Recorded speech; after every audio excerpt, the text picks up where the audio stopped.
Okay, so we are on chapter 12.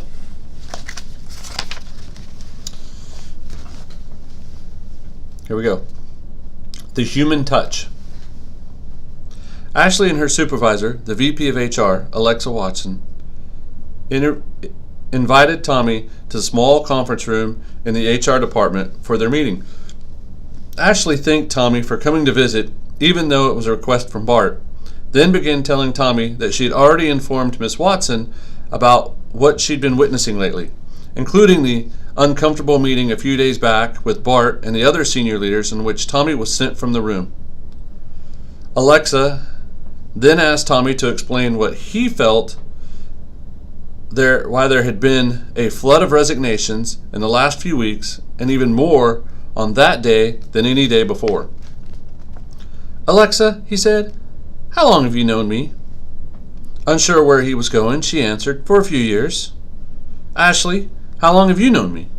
"Well, I believe a few years as well."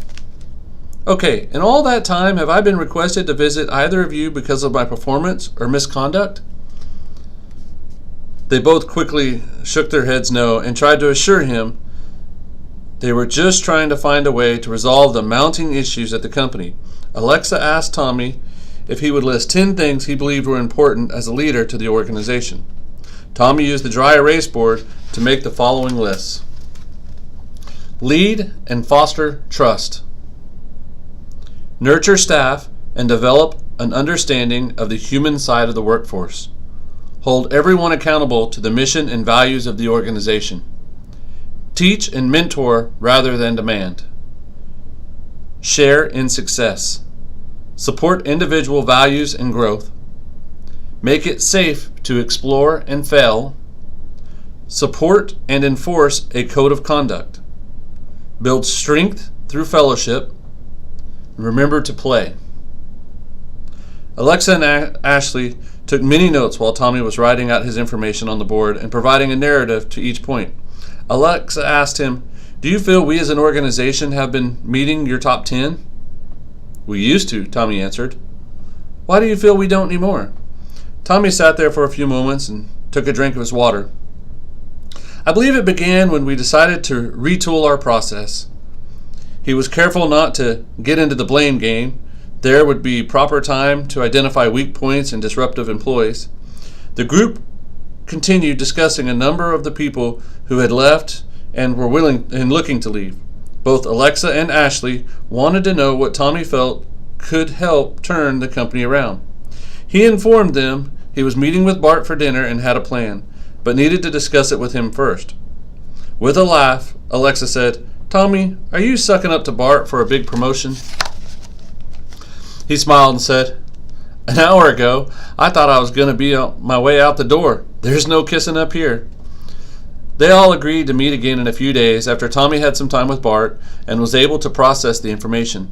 After this thoughtful conversation with Ashley and Alexa, it was time for Tommy to head home and prepare his dinner and for his meeting with Bart. The sun provided a picturesque backdrop for the farm as Bart's car pulled up the driveway. The sedan was not accustomed to being off the smooth city streets, nor was Bart used to driving on dirt and gravel. On more than one occasion, the car spun its tires. Tommy went out to the front porch to greet his guest, as did Brian and the parade of dogs. Bart climbed from his car. "Now I see why you drive a monster truck," he said. "I would not be able to get up this driveway if it was in snow or rain." Tommy appreciated the attempt at banter, but Bart looked tired and beaten. "Yep," he said. "It keeps corporate types at bay. It's my country moat. Come on in. I'm about to throw on the good stuff on the grill." "Can I get a glass of tea or water or a beer?" "Nothing right now, Tommy. Can I get you a glass of tea or water or beer?" "Nothing right now, Tommy.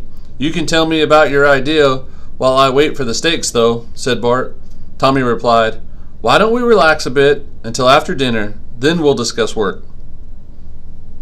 Bart replied, "Why don't we relax a bit until after dinner, then discuss work?" Bart replied, Well, things are pretty serious, so I was hoping to begin working on the issues sooner than later.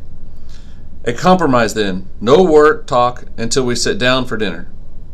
The remainder of the grilling time was to be work-free, but after that, we talk shop. The downtime will do both of us some good. Bart agreed.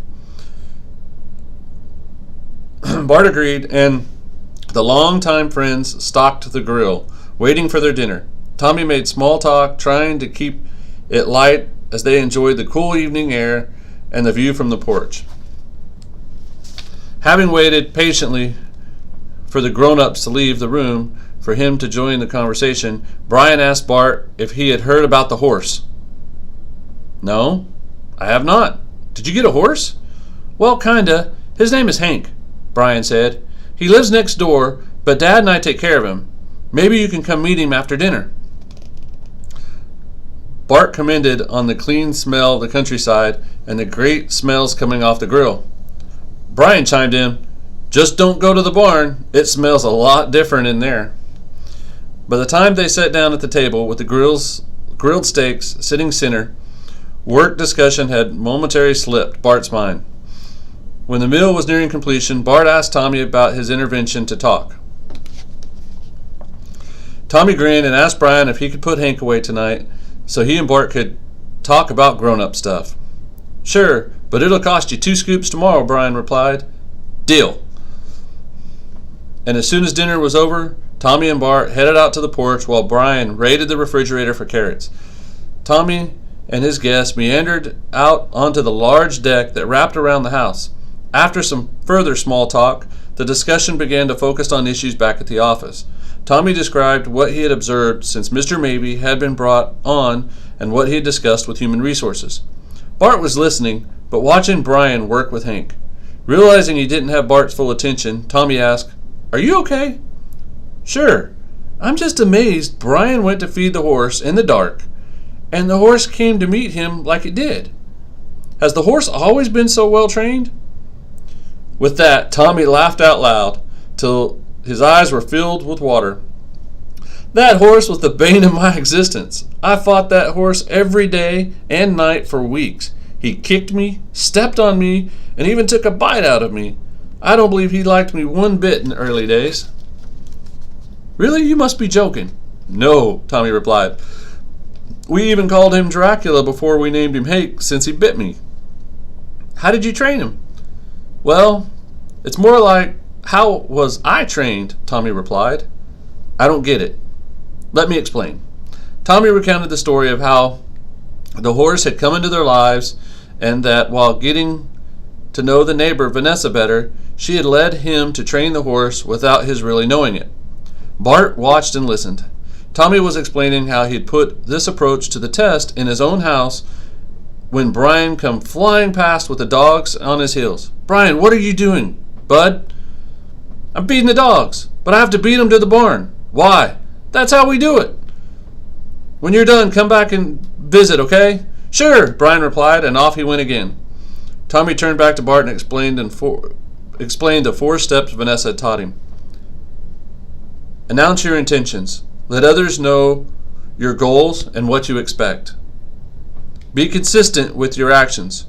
Show your sound in your conviction by demonstrating to others you have direction and encourage them to come along. Reward positive behavior. Acknowledge and reward when you see positive behavior. Reflection. Review what worked and what to improve in the future. It sounds like, and then there's a demonstration of what it would be.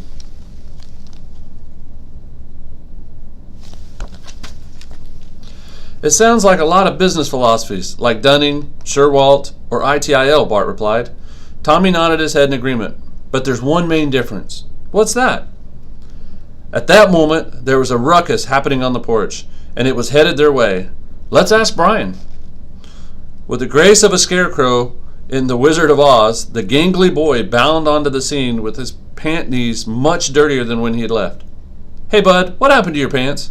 Nothing. They're fine. What's on your knees? Just dirt. Oh, Tommy replied, looking over to see Bart amused, so he left it alone. Buddy, can you show Mr. Collins the whiteboard and explain it to him? Sure. The group followed Brian inside and down the hall to the other side of the house. Once there, Bart noticed a dry erase board broken into sections with decorative drawings around the edges.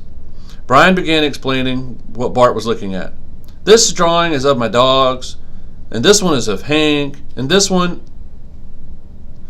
Not that part, Brian. The writing parts, instructed Tommy. Oh, okay. We have 4 steps in our task. Step 1 is what we want to do. Step 2 is making sure we stay on track. Step 3 is we get treats for doing good. Step 4 is we talk about what was good and bad about our tasks. We try to have some of both, good and not so good, so we get better next time, Brian explained. This side is mine and Dad's for the week. This area is for Maisie and me. We were trying to teach Hank to meet me at the bus stop. Maisie, said Bart. The neighbor, Tommy interjected. Taking it in, Bart asked, how's it all working out? Well, today's the first day teaching Hank, so he had to come down with me in the morning, but when I got home he wasn't waiting for me, said Brian. But he did come up and walk up the driveway with me, so he got his super treat for that. Well, that was a good explanation, Brian. Thank you, and I'll make sure your dad is out early enough tomorrow to get you those 2 scoops. Thanks, Mr. Collins. Tommy said, All right, buddy, get ready for bed, and I'll be up later. Brian made it all the way up the stairs and then yelled out, Good night, Mr. Collins. Good night, Brian. Bart turned to Tommy. Do you remember having that much energy? Tommy chuckled and stood listening to the sound of the upstairs another few moments. After the rumbling upstairs slowed, Tommy and Bart made their way back to the dining room. Bart said, I believe I see where you're going with this. This plan is not about project management. It's about people management. Exactly, Tommy agreed. Over the next few hours, the two worked in the kitchen table discussing how the company and the staff had gotten so far off track.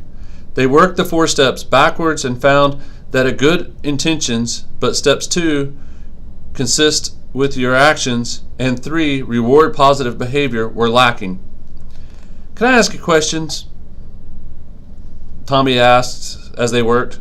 I'm not trying to belittle, but I need to ask. Of course, what is it? Can you tell me the company's mission statement and values? Are you serious? Bart asked. Yes, I am. Bart started reciting, but quickly realized he was getting them wrong. Man, it's been so long since I've reviewed them. How about the yearly release project? Do you remember what it is? I only ask because it's our largest release and affects every customer we have. I don't expect you to know the code, but do you know what it is and what's going to be affected? This one really stung, and Tommy saw it hit a nerve. I'm sorry, Bart, but as your friend, I need to ask you some tough questions and point out when your zipper's down, like you once said. No, I didn't. Oh, yes, you did. You told us a friend would giggle if you came into the room and your zipper was down, but a real friend would tell you, and then tease you in private. Well, sounds like some motivational stuff I would say, so I'll give you a pass. Then can I ask you another question? Tommy asked. You might have used up your question queue for the day. What if your zipper's still down? Man, you're killing me. Let's have it. Do you know, at a strategic level, if we have current position descriptions, department charters, and workflows? No, I don't. But to be honest, I don't feel at my level I need to know all of this, Bart replied. I agree. But do you know if they are even in place so the people who do need to know the information have it? I'm not saying you need to know the position description for the developer in the coding department, but shouldn't you be confident that the right person has that information and the developer is being led in a way that makes sure they're the most successful they can be for both their personal growth and professional growth as well as the organization? Truly pardon my abruptness, and delivery, but how can you lead a ship if you can't tell others why and how you're leading? Ouch, my zipper's up now. Yep. Well, I think I got my junk stuck because that hurt. I only tell you because I care, Tommy said. They were both feeling the effects of a long day and a big dinner and the late hours. "It's getting past my bedtime, I'm afraid," said Bart. "How about we start back in the morning, back at the office?" Tommy paused, noticing he was definitely feeling the battles of the day. "Tomorrow sounds like a good idea. I know you have a lot on your plate, and your time is important, but I believe we are making good progress." Bart asked, "Do you believe we can fix this and right the ship?" "I do," Tommy responded. "I really do. We just need to rework our approach, get buy-in, and foster trust."